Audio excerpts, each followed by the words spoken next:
now we are going to start the heavy chemicals. Voice is audible. બધાને અવાજ આવે છે બરાબર? हाँ sir. Okay beta, let we start. We start with the heavy chemicals. Slide આવી ગઈ છે.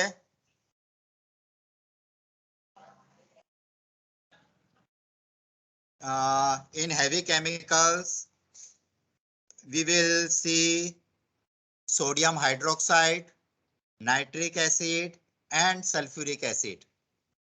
First of all, we start with sodium hydroxide. There are many methods to make sodium hydroxide. Among all these methods, the first method, this method is called as causticizing process. આ method ને આપણે causticizing process કહીએ છીએ. એની અંદર sodium hydroxide is produced by the reaction of calcium hydroxide with sodium carbonate. When we react calcium hydroxide with sodium carbonate, we will get the sodium hydroxide and we will also get calcium carbonate. So calcium carbonate is in the mud form and sodium hydroxide is in the soluble form. When આ બંનેના solution આપણે calcium hydroxide નું solution લીધું હતું અને એની અંદર sodium carbonate solid add કર્યું હતું, તો we will get in the aqueous form sodium hydroxide અને જે સોલિડ જથ્થો જે મળ્યો that is calcium carbonate. એને મડ ફોર્મ પણ કહેવામાં આવે છે. મડ એટલે કાદવ.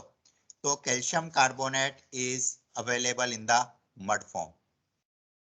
The solution is heated by blowing steam.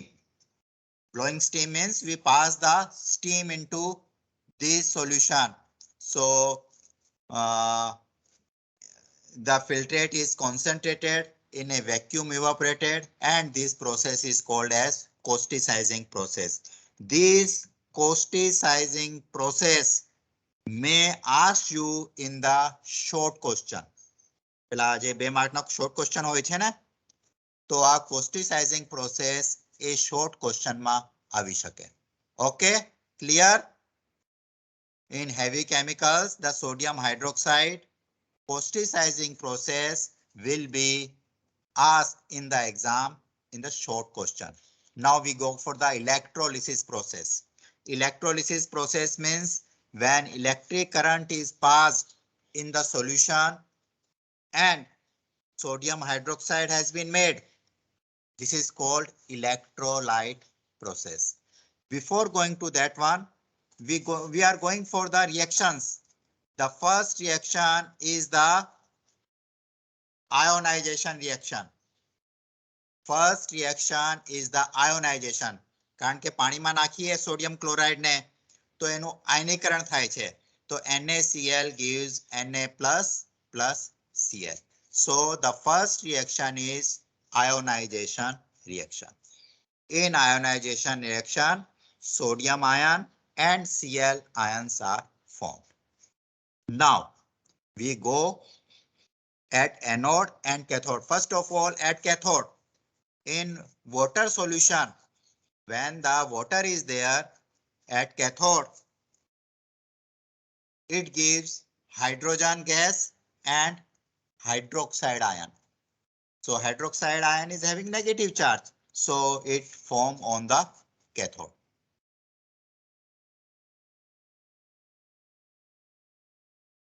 And this OH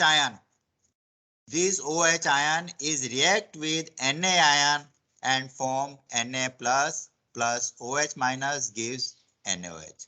So the hydroxide ion જે આપણું બન્યું હતું એ હાઇડ્રોક્સાઇડ આયન આયોનાઇઝેશન માં રહેલા સોડિયમ આયન સાથે પ્રક્રિયા કરીને NaOH મેળવે છે. So this is so and what about the anode? તો જ્યારે NaCl બન્યું તો Na+ ક્યાં જશે? Na+ પોઝિટિવ ચાર્જ છે તો ક્યાં જશે? કેથોડ પાસે. અને કેથોડ પાસે શું છે? It has the OH ions. So Na+ and OH ion gives NOH.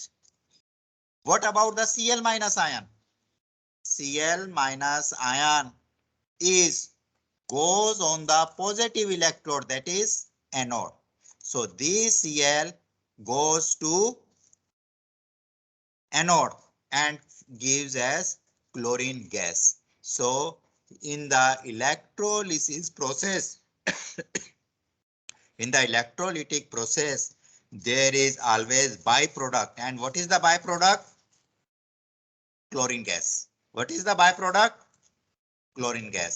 So let we go ahead. આગળ વધીએ આપણે. સ્લાઇડ બદલાઈ બધાને?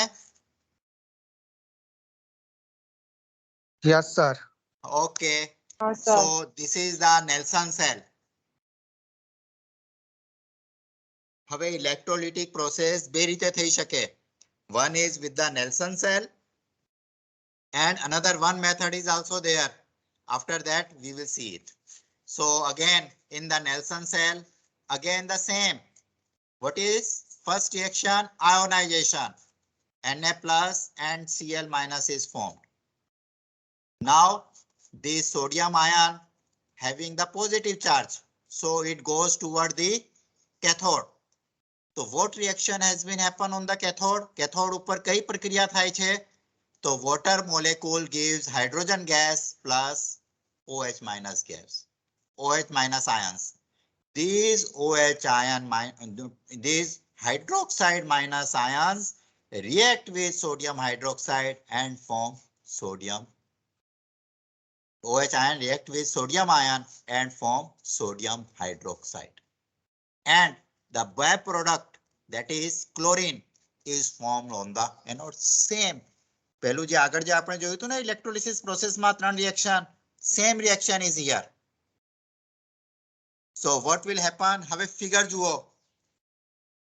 In the Nelson cell, the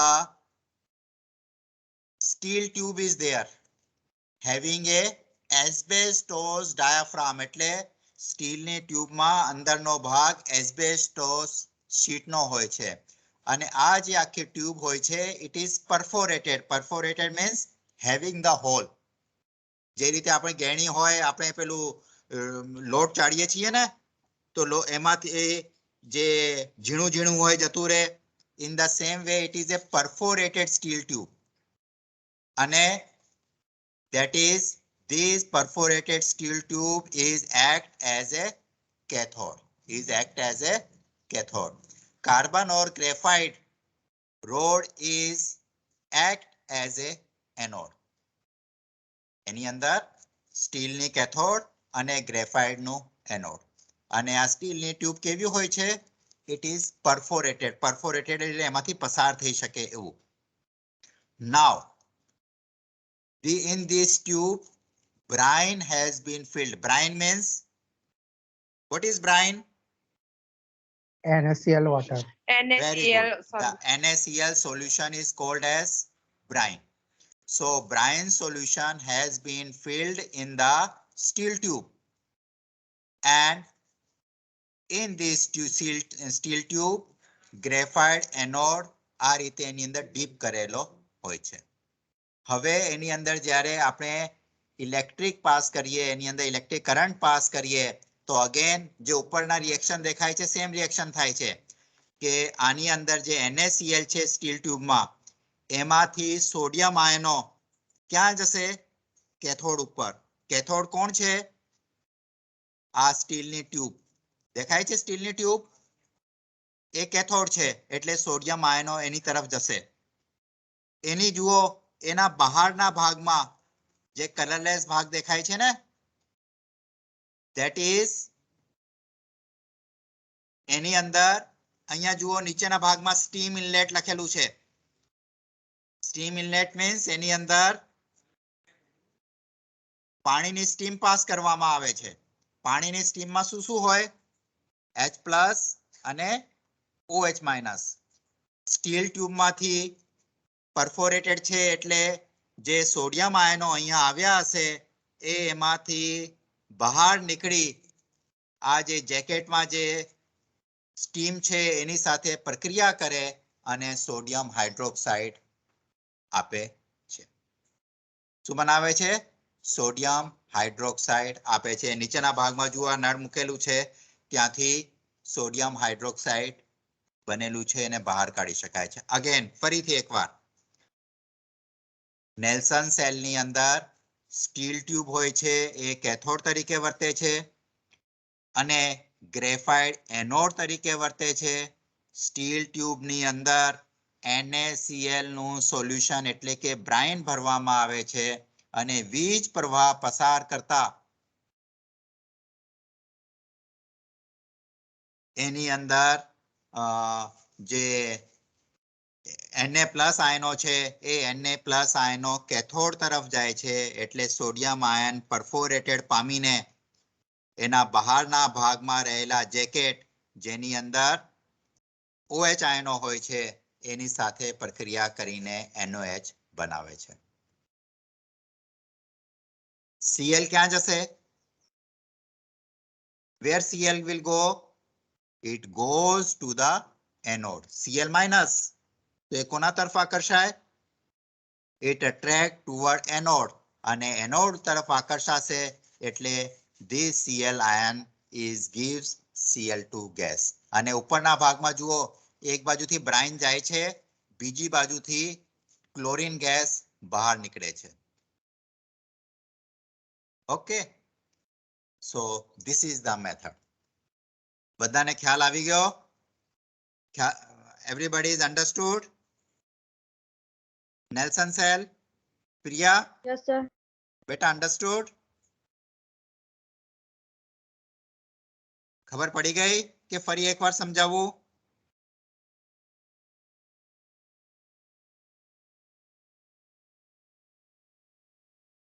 બોલો પ્રિયા, સમજણ પડી? અવાજ નથી આવતો પ્રિયાનો.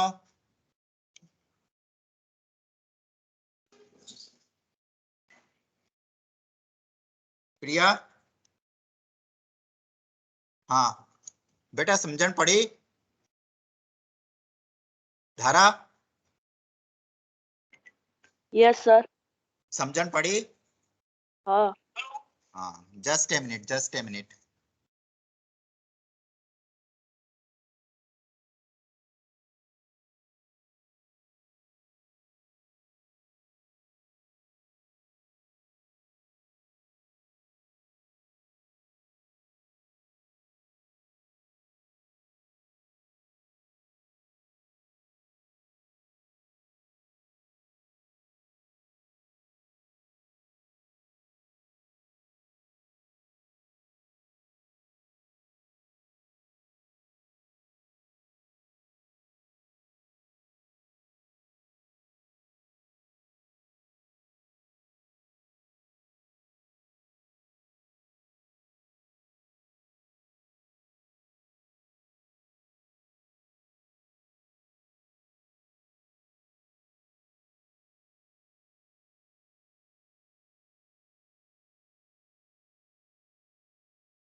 हाँ सॉरी बेटा, हाँ अवाज आवे छे दरेक ने?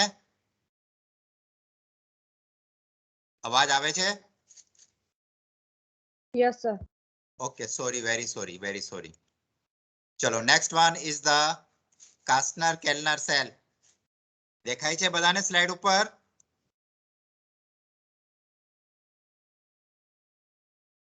कास्टनर केल्नर सेल बधाने देखाय छे? Okay, this cell has two compartments. Kastner Kellner cell has two compartments. એની અંદર જુઓ, this compartment has been separated અને it has been separated in such a way that the last row જુઓ, નીચે જુઓ, એક બાજુ માઇનસ છે એક બાજુ પ્લસ છે. આ જે ડાર્ક સાઈડ છે એ બતાવે છે મર્ક્યુરી, તો મર્ક્યુરી ઇઝ ધેર. અને તમે જુઓ અડધા કમ્પાર્ટમેન્ટમાં half of the compartment has negative charge and half of the mercury has positive charge. It means in compartment number 1 mercury act as a cathode. In compartment number 1 mercury act as a cathode, and in compartment number 2 mercury act as a anode. Okay, now in compartment number 1 graphite anode is there. જે રીતે Nelson સેલમાં graphite anode હતું એવી રીતે અહીંયા પણ graphite anode is there, whereas in compartment number 2 there are iron cathodes. લોખંડના cathode હોય છે. ત્રીજી વસ્તુ કે in compartment number 1 brine has been filled, whereas in compartment number 2 dilute sodium hydroxide has been filled. ત્રણે વસ્તુ યાદ રહી? Number 1 in compartment number 1 the negative electrode is mercury, the positive electrode is graphite, and the solution filled is brine. Okay, in compartment number 2 iron is cathode, mercury is anode, and the solution filled is dilute sodium hydroxide. Clear? चलो okay, આપણે હવે reaction જોઈએ આખું કે કાસ્ટનર કેલ્નર cell has been divided into two compartment, partition not touching the bottom. જો અહીંયા mercury બંને એક સેલમાંથી બીજા સેલમાં બહુ ઇઝીલી જઈ શકે એવી રીતની રચના હોય છે.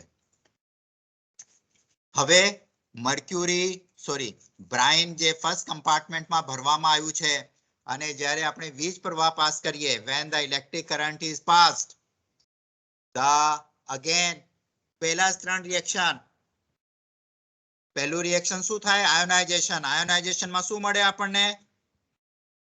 Na plus plus Cl minus. હવે Na પ્લસ મળે એ Na પ્લસ ક્યાં આગળ જાય?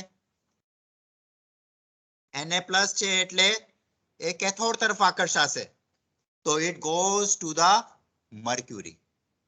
કોની તરફ જાય? મર્ક્યુરી તરફ જશે. Na અને મર્ક્યુરી બે એકબીજા સાથે રિએક્ટ થાય તો that is called sodium amalgam. What we called it? Sodium amalgam. તો આ જે માઇનસ ચાર્જ છે અહીંયા જે મર્ક્યુરી દેખાય છે એ મર્ક્યુરી સોડિયમ સાથે પ્રક્રિયા કરીને સોડિયમ એમલ્ગમ બનાવે છે. બીજું શું મળ્યું? Cl minus. તો Cl માઇનસ કોની તરફ જશે? ગ્રેફાઇટ એનોડ તરફ આકર્ષાશે અને ઉપરના ભાગમાં ક્લોરીન ગેસ તરીકે છૂટું પડશે.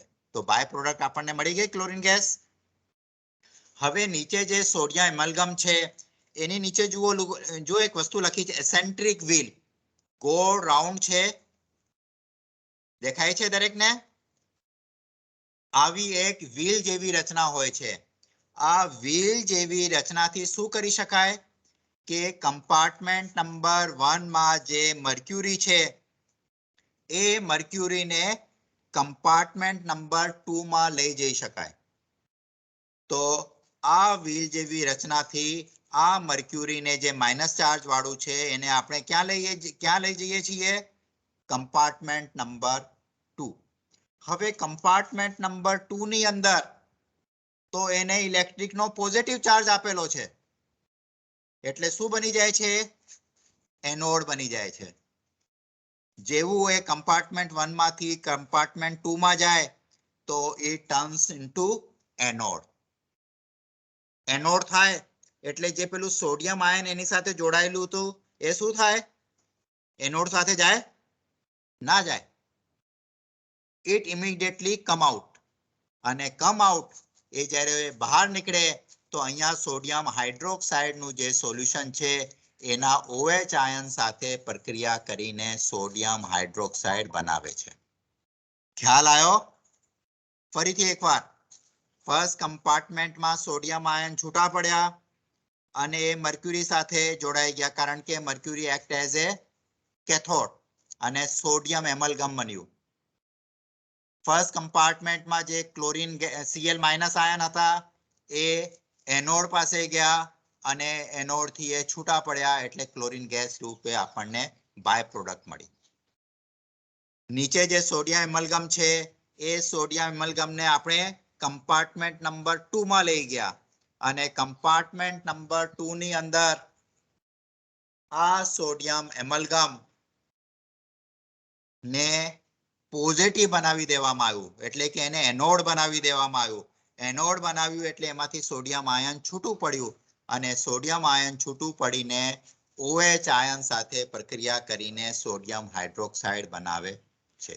તો આવી રીતે આપણને સોડિયમ હાઇડ્રોક્સાઇડ નું સોલ્યુશન મળે છે. Okay, understood? પૃથ્વી, પૃથ્વી બેટા ખબર પડી? પૃથ્વી બોલતી નથી. તુષાર? Yes sir. હા, રિયા ખબર પડી ગઈ તુષાર? हाँ सर. આગળ જઈએ. यस. और any question from your side?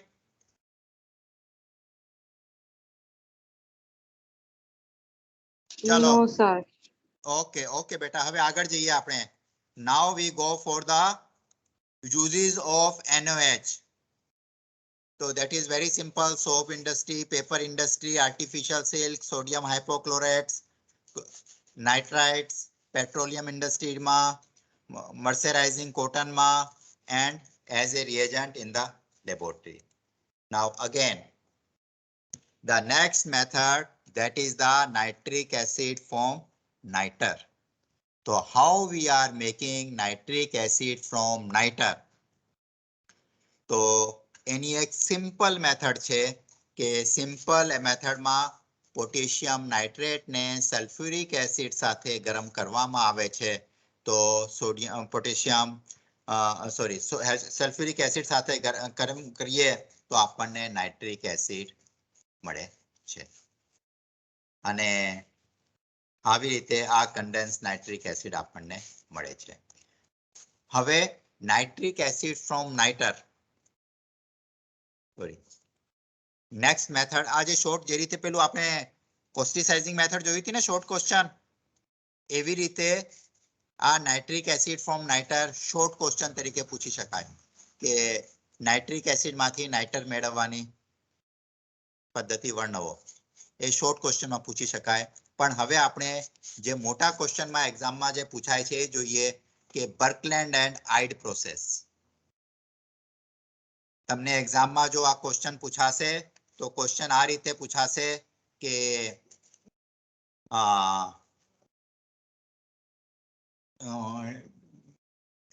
describe Birkeland and Eyde process. શું કહેવાશે? Birkeland and Eyde process. Just a minute.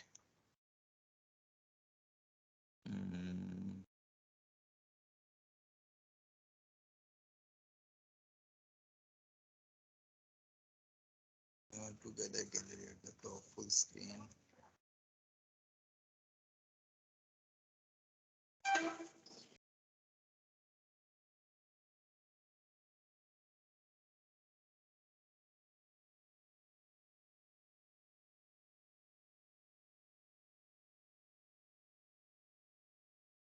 ચલો દેખાય છે દરેકને સ્લાઇડ?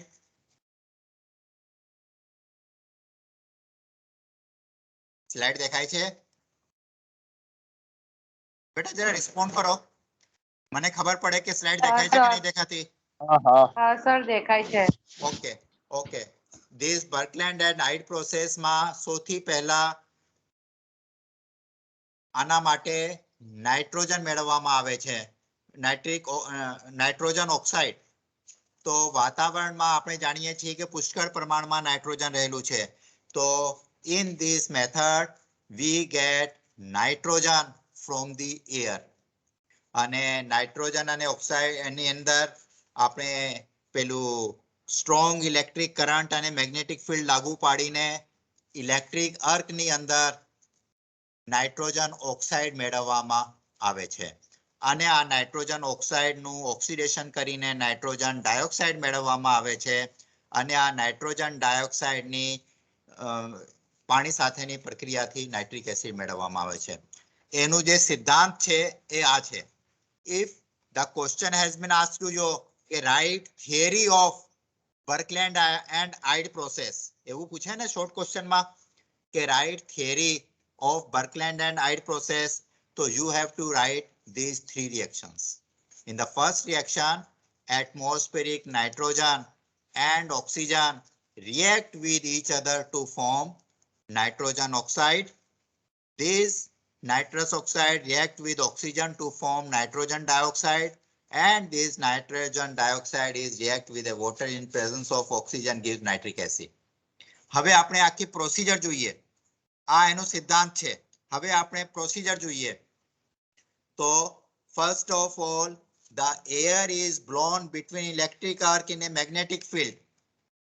મેગ્નેટિક ફિલ્ડ લાગુ પાડીને ઇલેક્ટ્રિકના વીજ ધ્રુવો વચ્ચે જ્યારે આ પ્રક્રિયા કરીએ તો આપણને 1.25 થી 2.0 જેટલું નાઇટ્રિક ઓક્સાઇડ મળે છે.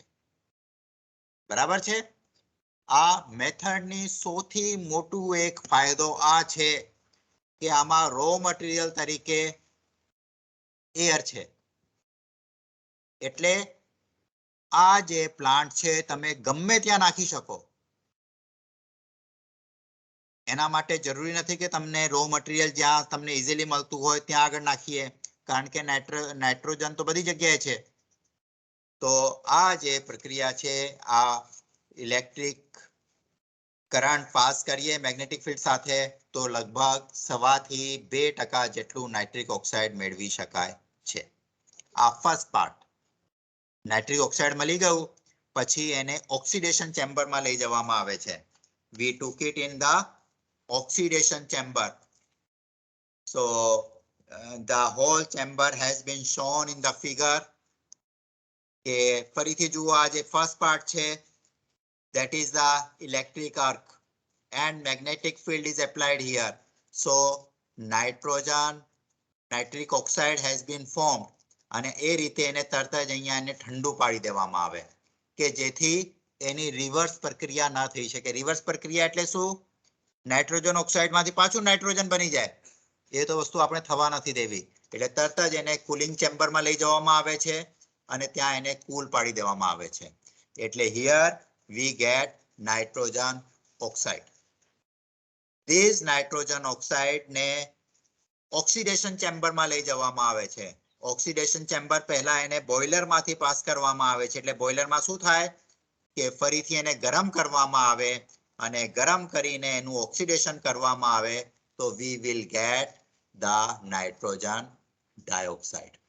ઓકે, આ નાઇટ્રોજન ડાયોક્સાઇડ ને એબ્સોર્પ્શન ટાવરમાં પાસ કરવામાં આવે છે. તો first part ease of this hall system electric furnace. Number 2 is cooling chamber. Cooling ચેમ્બરમાં શું કરવામાં આવે છે? નાઇટ્રિક ઓક્સાઇડ ને કૂલ કરવામાં આવે છે. કે જેથી એની રિવર્સ પ્રક્રિયા ન થઈ શકે. પછી એને ઓક્સિડેશન ચેમ્બરમાં લઈ જવામાં આવે છે. Third part is oxidation chamber. પણ ત્યાં લઈ જતા પહેલા એને બોઇલરમાંથી ગરમ કરવામાં આવે છે અને ગરમ કરીને એની ઓક્સિજન સાથે પ્રક્રિયા કરીએ એટલે કે એનું ઓક્સિડેશન કરીએ તો નાઇટ્રોજન ડાયોક્સાઇડ બને છે અને આ નાઇટ્રોજન ડાયોક્સાઇડને ચોથા ટાવરમાં પાસ કરવામાં આવે છે. This tower is called as absorption tower. તો એની અંદર ઉપરથી પાણીનો ફ્લો આપવા દેવામાં આવે છે અને નીચેથી નાઇટ્રોજન ડાયોક્સાઇડ પાસ કરવામાં આવે છે અને એ બે વચ્ચે પ્રક્રિયા થઈને નાઇટ્રિક એસિડ બને છે. જુઓ ફિગર આખું આ જે ફિગર તમે યાદ રાખો ને તો તમે બહુ આરામથી આખો જવાબ લખી શકો.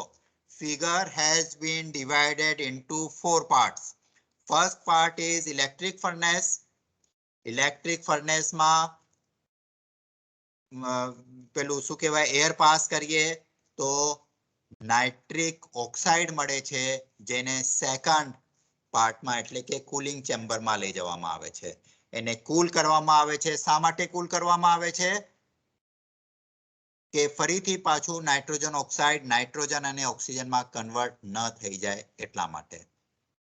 અને this nitric oxide is passed into oxidation chamber where it converts into nitrogen dioxide, and after that this nitrogen dioxide is passed in the absorption tower from the down. નીચેથી પાસ કરવામાં આવે છે અને ઉપરથી પાણીનો ફ્લો પાસ કરવામાં આવે છે અને એના લીધે નાઇટ્રિક એસિડ બને છે. What is the advantage of this method? The cost of raw material is nothing. Okay. And what is the disadvantage? A very high consumption of electric power. Clear? Understood? બધાને સમજણ પડી ગઈ? Yes, sir. Okay. Yes, sir. હવે last method જોઈએ, that is the Ostwald method.